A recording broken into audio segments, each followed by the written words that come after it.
আজ বিকাল 4টা থেকে মিরপুরে বাংলাদেশ প্রিমিয়ার লিগের মিউজিক ফেস্ট শুরু। শেরেবাংলা ক্রিকেট স্টেডিয়ামে টুর্নামেন্টের উদ্বোধনী অনুষ্ঠানে গান গাইবেন উপমহাদেশের বরেণ্য সঙ্গীত শিল্পী রাহাত ফাতে আলী খান। পাকিস্তানের এই জনপ্রিয় সঙ্গীত শিল্পী রাত 8:30টায় মঞ্চে উঠে পারফর্ম করবেন প্রায় 3 ঘন্টা। এছাড়াও দেশি জনপ্রিয় ব্যান্ড ও তারকারাও অংশ নেবেন বিপিএল মিউজিক ফেস্টে। এই আয়োজন সামনে রেখে বেশ উচ্ছ্বসিত সাধারণ ক্রিকেট ভক্তরা।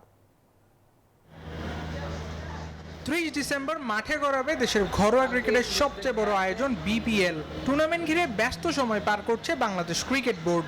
সোমবার মিরপুর শেরেবাংলা ক্রিকেট স্টেডিয়ামে উদ্বোধন হবে এবারের বিপিএল এর। বর্ণিল আয়োজনে গান গাইবেন পাকিস্তানের বিখ্যাত শিল্পী রাহাত ফাতে আলী খান এবং তার দল। বাংলাদেশের জনপ্রিয় ব্যান্ড মাইলস এবং অ্যাভয়েড রাফাও গান গাইবে এই অনুষ্ঠানে। বাংলাদেশের শিল্পীদের মধ্যে মুজা, জেফার রহমান, সঞ্জয় এবং হান্নান থাকবেন অনুষ্ঠানে।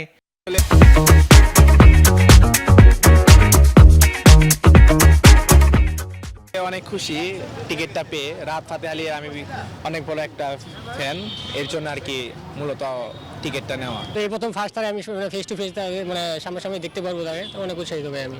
বিপিএল মিউজিক ফেস্টে ঢাকা, চট্টগ্রাম ও সিলেট অনুষ্ঠানের জন্য 4 কোটি টাকা স্পন্সর সত্ত্ব কিনেছে মধুমতি ব্যাংক, যার পুরোটাই যাবে রাহাত ফাতে আলী খানের পেছনে।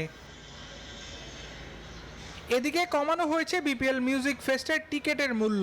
এই অনুষ্ঠানের জন্য প্লাটিনাম টিকেটের মূল্য 8,000, গোল্ড 6,000, সিলভার 4,000, গ্র্যান্ডস্ট্যান্ড 1,500 ও ক্লাব হাউসের টিকেটের মূল্য ধরা হয়েছে 500 টাকা।